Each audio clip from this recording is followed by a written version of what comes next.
જય જિનેન્દ્ર, જય પ્રભુ. હું છું અતુલ ખંડેરિયા ફ્રોમ ચેન્નઈ, ઇન્ડિયા. 1994માં જ્યારે મારે પહેલાં વહેલી અનુભૂતિ થઈ અને રાત્રે 11 વાગે હું જે પલંગ ઉપર બેસીને માળા ફેરવતો હતો એ પલંગ આજે પણ મારી પાસે સાચવીને મેં રાખ્યો છે અને અવારનવાર એના ઉપર જ ધ્યાન કરું છું. હવે હું તમને એ વાત કરું છું કે એકવાર હું તારંગા ગયો. એકાંત મૌન સાધના કરવી હતી એટલે મેં તારંગા સિલેક્ટ કર્યું કે આ જગ્યાએ હું જઈશ. દિગંબરની ધર્મશાળામાં ચાલ્યો ગયો તો તે દિવસે એ લોકોની ધર્મશાળા એકદમ ફૂલ, 5 બસ આવી હતી, જરાય જગ્યા નહીં. તો મેનેજર કે અગર તમે એક દિવસ માટે એડજસ્ટ કરો તો હું તમને એક રૂમ આપું કે જે બહુ સારી નથી, આવતીકાલે બધા જતા રહેશે પછી હું તમને સારી રૂમ આપીશ. મેં કીધું કાંઈ વાંધો નહીં. પણ એ રૂમ ખરેખર બહુ જ ગંદી હતી અને એમાં પાછું જેનો સીલિંગ ફેન હશે એમાં ઓઇલ ભર્યા બાદ કોઈએ ફેન વહેલો ચાલુ કરી દીધો હશે તો આખા રૂમમાં ઓઇલના ડાઘા એના ઉપર ડસ્ટ ચોંટી ગઈ. બાથરૂમ પણ ગંદુ જ હતું. મેં કીધું કાંઈ વાંધો નહીં, હું ચલાવી લઈશ. બીજે દિવસે પછી મને સારી રૂમ મળી ગઈ અને એ મારી સાધના ચાલુ થઈ ગઈ. હવે બન્યું એવું કે 2-3 દિવસ પછી પેલો જે રૂમ સાફ કરવા આવે અને બાથરૂમ, સંડાસ, ટોયલેટ જે કંઈ સાફ કરતો હોય એને મને વાત કરી કે તમે ક્યાંય બહાર જતા નહીં રાત્રે, અહીંયા વાઘ આવે છે અને હજી હમણાં જ 2 દિવસ પહેલાં બાજુના જ તબેલામાં એક ભેંસ ખાઈને ગયો છે, એ પાછો આવી શકે છે. જો ભૂખો હશે ને ક્યાંય શિકાર નહીં મળે તો અહીંયા આવી શકે છે. કીધું કાંઈ વાંધો નહીં, મારે ક્યાંય બહાર જવાનું છે. મેં લાઇટલી એ વાત લઈ લીધી. હવે રાત્રે એઝ યુઝ્યુઅલ હું 6 થી 9 બધું ધ્યાન, 6 વાગે તો જમવાનું પતી જાય એટલે 6 થી 9 1 કલાકના 3 ધ્યાન કરી લીધા અને પછી 9 વાગે સૂઈ ગયો. 11, 11:30 વાગે મારી ઊંઘ ઉડી. એટલે હું પાછી સુવર્ણ તૈયારીમાં જ હતો ત્યાં મને વિચાર આવ્યો પેલા વાઘનો. મેં કીધું આ વાઘ ધારો કે અહીંયા આવે તો બાજુમાં હિલ છે, હિલ ઉપરથી જ કદાચ આવે નીચે, તો પહેલાં તો અગાસીમાં આવ્યા ધર્મશાળાની અને પછી ફર્સ્ટ ફ્લોર અને આખા ફર્સ્ટ ફ્લોરમાં હું એકલો હતો. લગભગ 20 રૂમ હતી અને હું જ એકલો હતો અને આમ ગોળાકાર હતી એટલે ગમે ત્યાંથી ખ્યાલ આવી જાય કે મારા રૂમમાં ફેન ચાલુ છે, અવાજ આવે છે. મેં કીધું અગર એ આવશે તો સૌથી પહેલો એનો શિકાર તો હું જ બનીશ ને. મને ડર લાગી ગયો. હવે આંખ બંધ કરીને સુવાની કોશિશ કરું અને જરાક અવાજ આવે, પવનમાં બારી ખખડે, આંખ ખુલી જાય. ડર લાગે, ડર લાગે. આવું 4-5 વાર થયું. પછી મને રિયલાઇઝ થયું કે હું આને માટે આવ્યો છું, અહીંયા આવી રીતે ડરવા માટે આવ્યો છું, સાધના કરવા આવ્યો છું. ગમે એ થાય મને શું છે, જો મારા કર્મમાં લખેલું હશે તો ગમે ત્યાં પણ થશે જ. એટલે હવે મારી વિચારધારા બદલાણી. મેં કીધું અગર એ આવશે તો મારું આ જે રૂમનું બાયણું છે એને તોડતા એને થોડીક સેકન્ડ જ લાગશે. ખાલી 2 સ્ટોપર છે, એ નબળી સ્ટોપર છે અને એ અંદર આવશે ને તો મને ગળાથી પકડશે ને અને હું ભાગવાની કોશિશ કરીશ ને તો ઉલટાનું મને વધારે વિખોડ્યા લાગશે ને છેવટે તો મને મારશે જ. કાંઈ હું કાંઈ એની પાસે જીતવાનું તો છું નહીં. તો મારે શું કામે ભાગવું જોઈએ, મારે શું કામે મનના વિચારો ખરાબ કરવા જોઈએ. મને ત્યારે યાદ આવ્યું કે જ્યારે વાઘ કોઈ હરણને પકડે ને તો પોતાના તીક્ષ્ણ દાંત એના ગળામાં ભરાવી દે અને 10 મિનિટમાં એનો જીવ ચાલ્યો જાય. બીજું તો પછી મારે પણ એમાં શું ફિકર કરવાની છે, ઘરે આવશે, બાયણું ખુલશે, અંદર આવશે, મને પકડશે, દાંત ભરાવશે. મરવાનું તો છે જ, હું ભાગું કે ન ભાગું તો શાંતિથી શું કામ ન મર. આ ભાવધારા, આ વિચારધારા મને બહુ કામ કરી ગઈ. મને શાંતિ થઈ ગઈ અને મેં આખું રિપીટ કરી લીધું માઇન્ડમાં. એક સંસ્કાર બનાવી લીધા કે અગર બાયણું તૂટવાનો અવાજ આવે તો હું આંખ નહીં ખોલું, કેમ કે આંખ ખોલીશ તો કોઈક વાર ગભરાઈ જઈશ. જૂના સંસ્કાર તો પડ્યા જ છે ને અંદર. એટલે મેં નક્કી કર્યું કે બાયણું તૂટવાનો અવાજ આવશે, હું આંખ નહીં ખોલું. કોઈક મોટી કાયા 100 કિલો આસપાસની કાયા મારા ઉપર પડશે અને એના દાંત મારા ગળામાં ભરાવી દેશે. હું કાંઈ નહીં કરું. ગંદી વાસ આવશે, કારણ કે એ તો બધા હિંસક પ્રાણી છે, કેટલી ગંદી વાસ આવશે, હું તૈયાર છું, હું કાંઈ નહીં કરું. બસ 10 મિનિટની તો વાત છે. અને આ વાત મને એવી સેટ થઈ ગઈ કે પછી મને બિલકુલ ડર વયો ગયો. મેં કીધું ભલે આવે, હું તૈયાર છું. પછી હું પાછો સૂઈ ગયો. ઊંઘમાં આ જ ચાલતું હતું કે અવાજ આવશે બાયણાનો, હું આંખ નહીં ખોલું, આમ થશે, આમ થશે, આમ થશે, ભલે હું તૈયાર છું. અને એટલી સરસ ઊંઘ આવી ગઈ, ડર જતો રહ્યો અને સવારે એકદમ ફ્રેશ. હવે રાત્રે મેં એ પણ વિચાર કર્યો હતો કે અત્યારે રાતના 11:30 વાગ્યા છે, જો 7-8 વાગ્યા હોત ને તો હું રાત્રે જ રૂમ બદલાવી લેત. એવો એક વિચાર આવી ગયો હતો મને. પણ હવે રાતના 11-11:30 થઈ ગયા ત્યારે એ તો બને ને, ત્યાં મેં નક્કી કર્યું હતું કે બીજે દિવસે સવારે હું રૂમ બદલાવી લઈશ, નીચે વયો જઈશ ગ્રાઉન્ડ ફ્લોર, ફર્સ્ટ ફ્લોરમાં નથી રહેવું. પણ જ્યારે સવારે બધું થઈ ગયું અને મને વિચાર્યું કે ચાલો ને હવે આપણે ગ્રાઉન્ડ ફ્લોર જતા રહીએ, તો અંદરથી ના આવી સ્ટ્રોંગ ના, કે જાણે એવું લાગે કે જાણે હું ગઈકાલે મેં આટલી વિચારધારા કરી, મારા અંદર સંસ્કાર બનાવ્યું, બધું ખોટું હતું. ખાલી ગઈકાલે એક રાત માટે જ હતું, આજે પાછો ડર આવી ગયો. મારા પગ અચકાવા માંડ્યા ઓફિસ જવા માટે કે ના ના આપણે આ રૂમ ભલે રહી, એવું હશે તો હજી એક દિવસ રહેવા દો, પછી કાલે વિચારશું. એમ કરીને એક દિવસ ડિલે કર્યું, પાછી રાત પડી, પાછી એ જ રીતે બધા સંસ્કાર કંઈ નાખ્યા માઇન્ડમાં કે આંખ ખોલવાની નથી કોઈ પણ હાલતમાં, અને જે થશે બધું સહન કરી લેશું. અને તે દિવસે પણ બહુ સરસ ઊંઘ આવી ગઈ, બહુ સરસ. હવે ત્રીજો દિવસે સવારે મેં જોયું કે આ તો આવી જાય છે સરસ ઊંઘ. મેં કીધું તો પછી આનાથી ઉત્તમ શું છે, આ મારી સાધના તો છે, હું મૃત્યુને જ કદાચ જીતી લઈશ આ રીતે ચાલુ રાખીશ તો. મૃત્યુનો ડર જતો રહેશે એટલે મૃત્યુને જીતી લીધું. તો આ બરાબર છે, જે થાય છે એ બરાબર છે. અને તમે નહીં માનો, હું અહીંયા 12 દિવસનો પ્લાન કરીને ગયો તો 14 દિવસ રોકાણો. અને પહેલો દિવસ છોડીને બાકીના 13 દિવસ પહેલે માળે એકલો. અને રોજ રાત્રે વાઘ આવે તો તૈયારી. એટલા સરસ શુભાવ રહેતા હતા, એટલી સરસ ઊંઘ આવતી હતી કે મને થયું કે મારી સાધના બહુ સરસ ચાલી રહી છે. અને આજે પણ હું જ્યારે પણ ધ્યાન કરું ત્યારે ક્યારેક ક્યારેક એ વાઘને યાદ કરી લઉં અને મારું ધ્યાન સરસ થાય, મારી સાધના સરસ થાય. એટલે આ રીતે તારંગા મારા માટે બહુ જ બેનિફિશિયલ રહ્યું. અને હજી પણ કોશિશ કરીશ જ્યારે બનશે ત્યારે ત્યાં ધ્યાન કરવાનું કે ત્યાં એકાંત મૌન સાધના માટે. 2015માં ધરમપુર આવવાનું થયું અને ત્યાંની વિગતો તમને ઓલરેડી કહેવાઈ ગઈ છે, પણ હવે થોડીક ડિટેલમાં કહીશ કે કેવું બધું અનાયાસે થયું. અમારો કોઈ પ્લાન નહોતો. અમારો પ્લાન એટલો હતો કે મુંબઈથી અમદાવાદ બાય કાર જવું છે અને રસ્તામાં કૃપાળુદેવના જેટલા પણ સ્થાનો આવે છે બધે વિઝિટ કરવું છે. એટલે એમાં ધરમપુર સિવાય અગાસ પણ હતું અને બીજા બધા નડિયાદ વગેરે વગેરે હતા. એટલે એ રીતે જ અમે ધરમપુર આવ્યા હતા.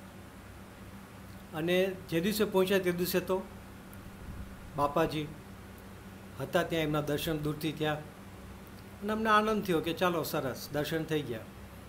એમને એકાંતમાં મળવાના મને ભાવ તો હતા, પણ મને થયું આવડું મોટું ઓર્ગેનાઇઝેશન જે મેનેજ કરતા હોય, દુનિયાભરમાં એમના સેન્ટરો હોય, કેટલા લોકો એને મળવા આવતા હોય, એમાં મારા જેવા વોક ઇન કરે તો એની પાસે ટાઈમ ક્યાંથી હોય? એકચ્યુઅલી હું એને ડિસ્ટર્બ કરીશ જે અગર હું જેને મળવા જઈશ તો. એટલે કોઈ પ્લાન નહોતો ને વિચાર કરો એની પાસેથી મને આટલી મોટી ઇન્ફોર્મેશન મળવાની હતી કે હું સ્વયં બુદ્ધ છું.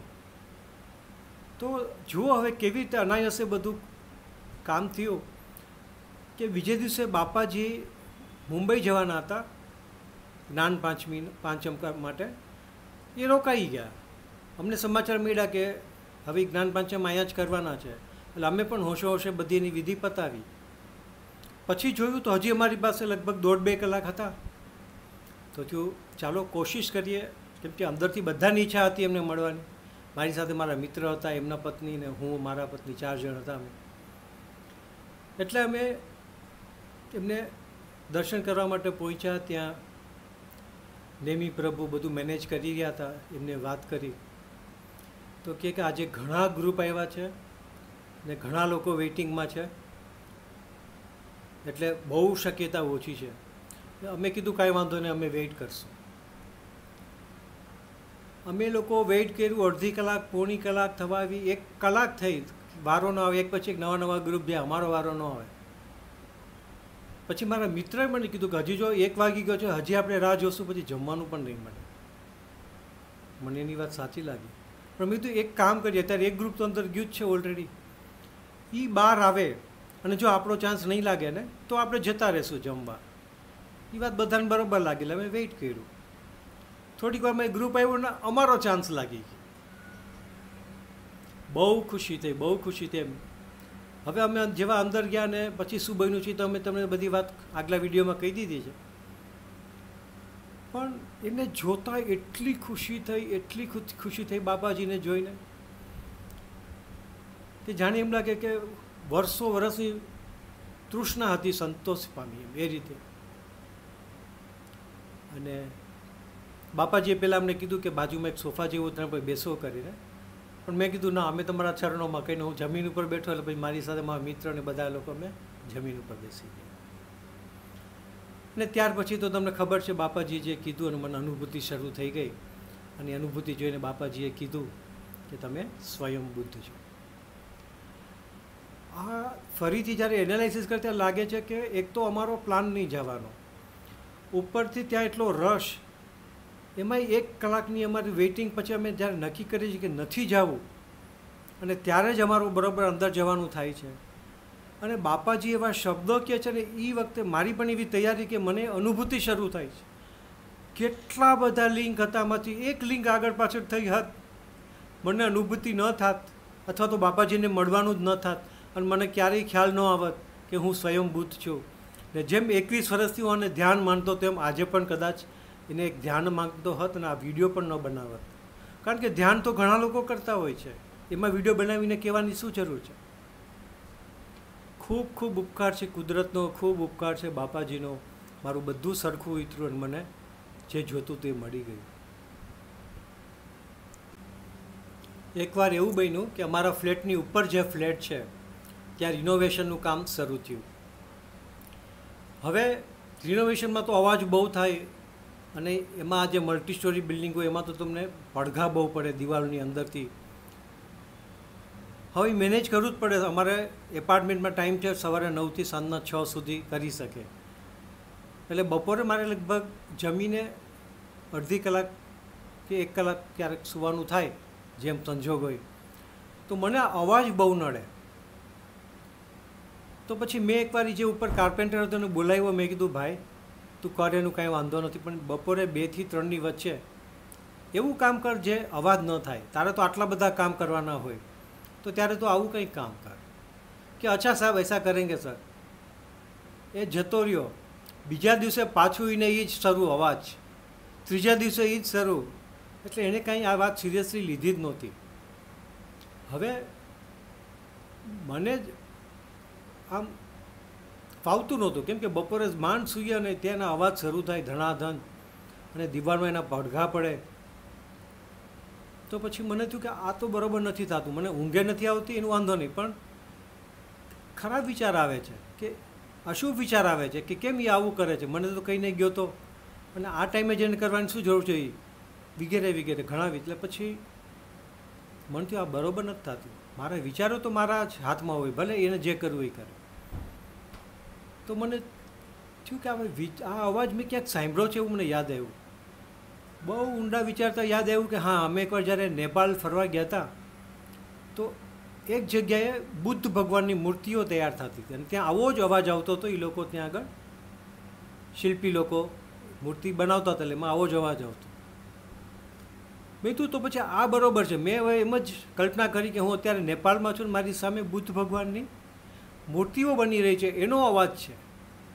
ને તમે નહીં માનવા, મને એવું સેટ થઈ ગયું કે જાણે મારી બધી તકલીફ દૂર થઈ ગઈ. ઉલટાનો શુભ ભાવ જાગ્યો કે આ મૂર્તિ બનશે ને જોઈને કેટલાય લોકો શુભ ભાવમાં રહેશે. અને પછી ઘણા દિવસ સુધી ચાલ્યું, પણ મને બહુ જ એમાં આનંદ આવતો કે શુભ ભાવ મારો જળવાઈ રહે છે. આ વાત તો પછી ભૂલાઈ ગઈ હતી ને ઘણા વર્ષો પછી જ્યારે હું યુટ્યુબમાં બાપાજીનો વિડીયો જોતો હતો ત્યારે બાપાજી કહે છે કે સંકિત જીવ તો કલાકાર છે. જ્યાં દરેક જણ અશુભ કર્મ બાંધવાના હોય ચોક્કસ, એ જ જગ્યાએ સંકિતી જીવ શુભ ભાવ મારીએ.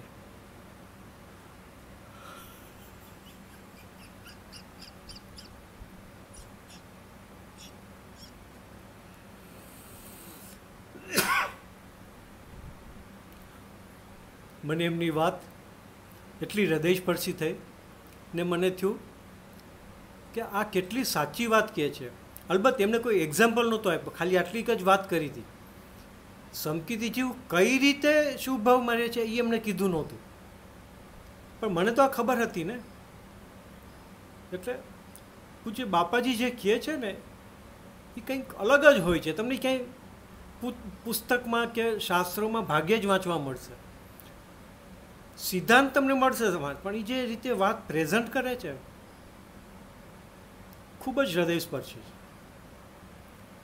પછી એકવાર એવું પણ મને યાદ છે કે એકવાર મિત્રો સાથે ક્યાંય ગયો હતો, કોકનો બર્થડે હતો, સેલિબ્રેટ કરવાનો હતો, અને રેડ બુલ બધાએ મંગાવ્યા હતા. મેં કીધું હું તો નથી લેતો. પછી બધા એમ જ ફોર્સ કર્યો કે આમાં શું છે, આમાં તો એક જણે વંચાયું 0.2% જ આલ્કોહોલ છે. મેં કીધું ગમે એવું હોય, હું મારે નથી લેવું.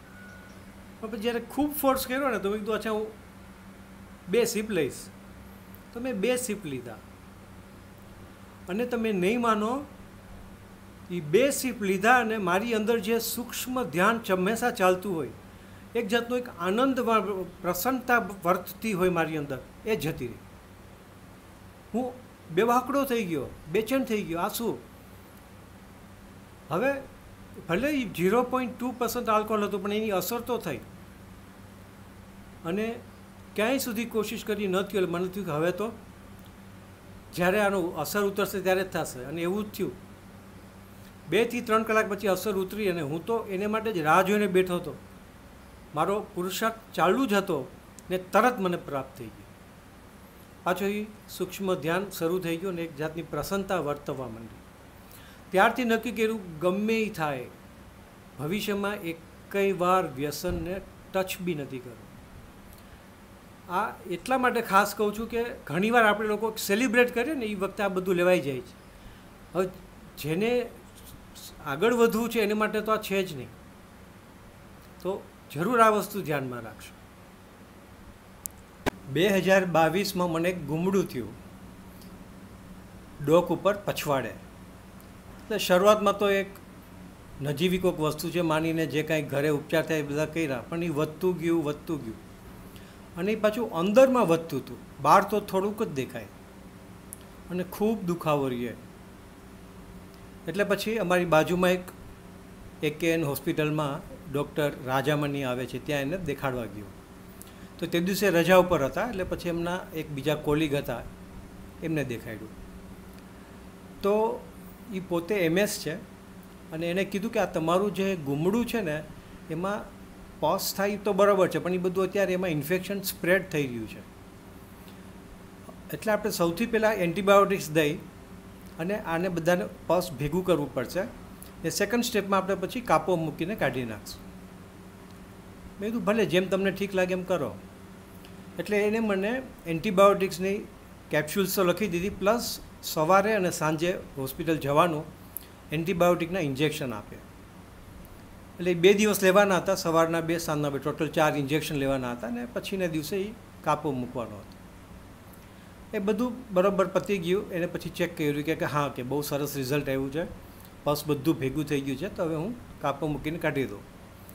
ત્યારે એટલું મને એ દુખતું હતું કારણ કે ગુમડું ખૂબ જ મોટું થઈ ગયું હતું, આખું પસ ભરેલું હતું. તમે આમ ટચ કરો ને જીવ નીકળી જાય, એટલું જ દુખે. ટચ કોઈ કરે નહીં એની આપણે ધ્યાન રાખવું પડે.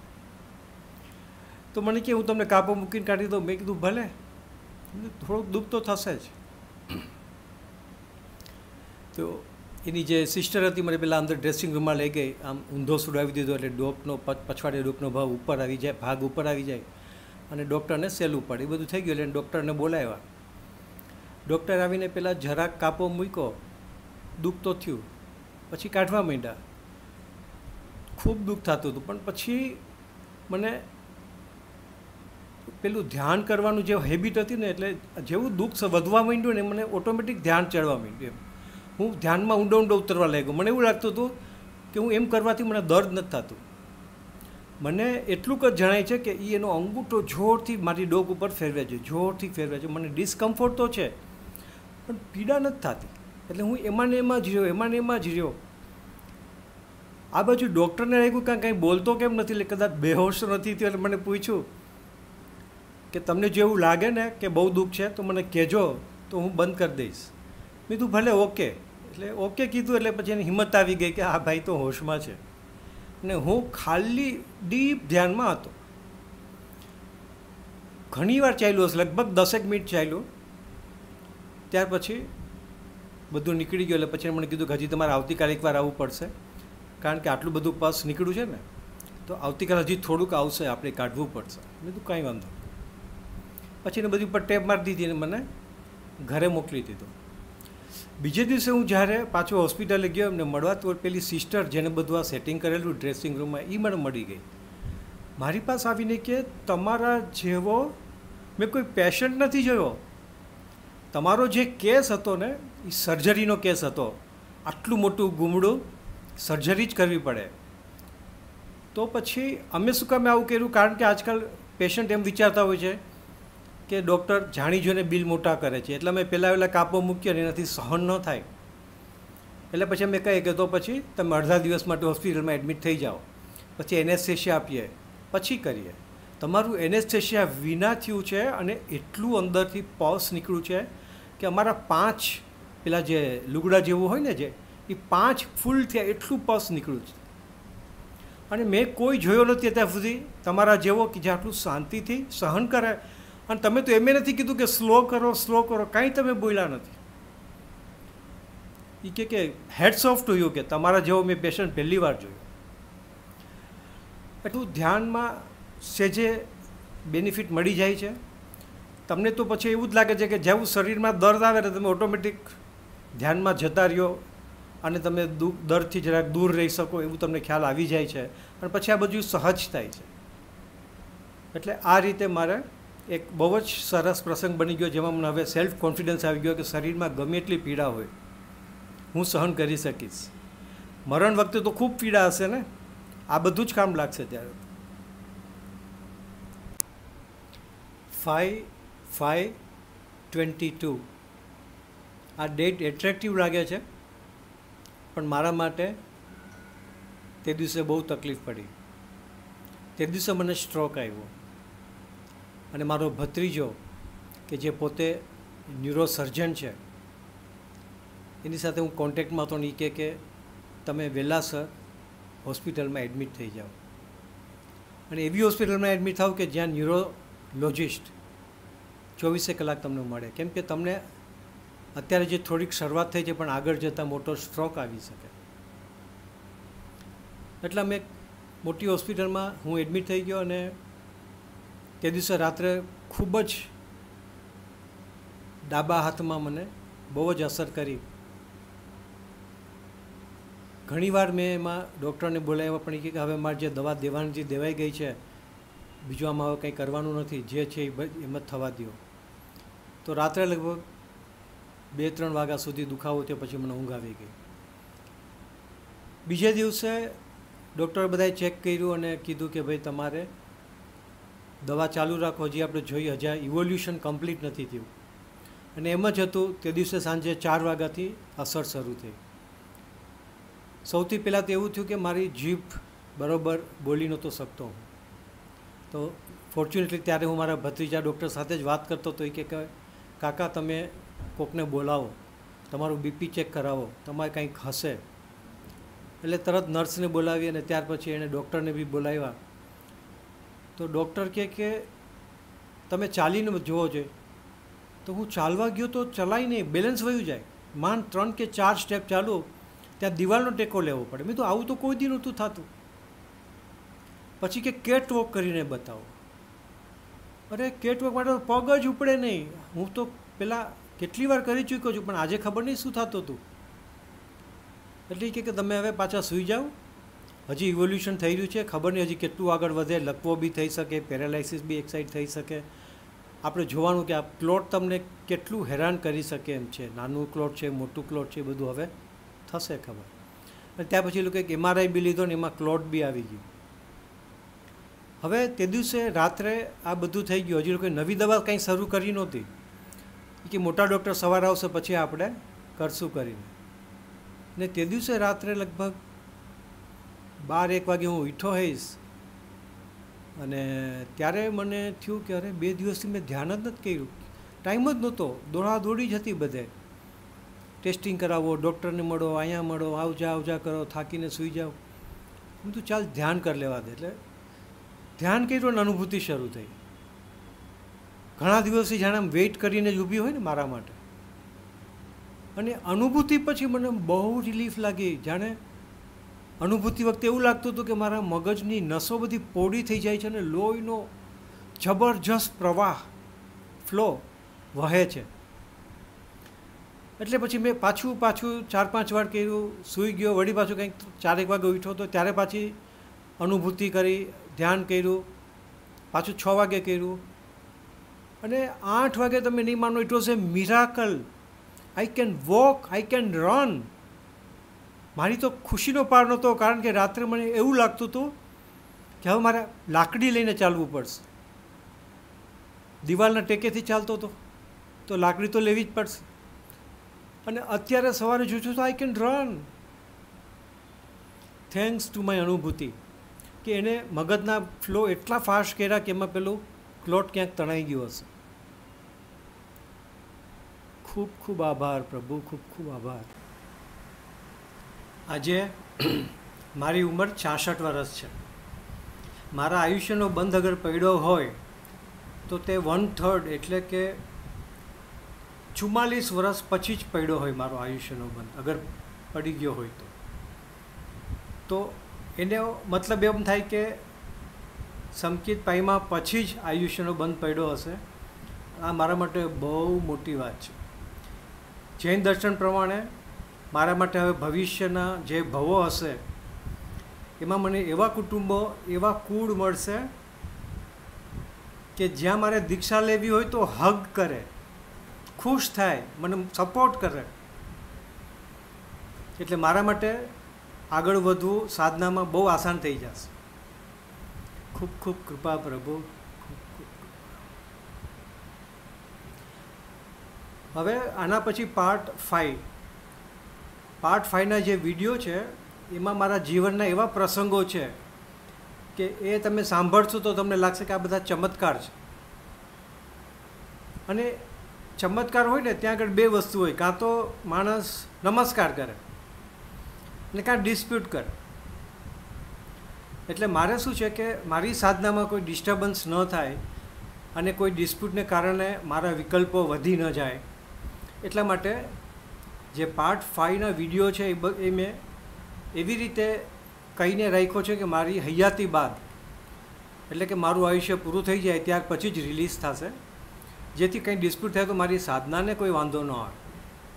એવી રીતે પાર્ટ 6માં જે વિડીયો છે એ મારા ચિંતનમાં મને જે જણાયું છે એવા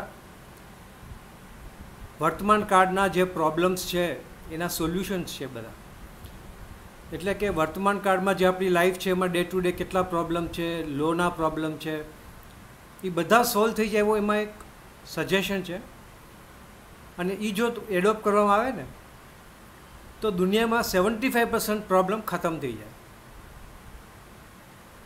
એટલે આટલો સારો આઈડિયા છે, પણ એમાં તકલીફ એ છે કે એમાં પણ ડિસ્પ્યુટ થઈ શકે. એટલે પાર્ટ 6 વિડીયો પણ મારી હયાતી બાદ જ તમને જોવા મળશે. જય જિનેન્દ્ર, જય પ્રભુ.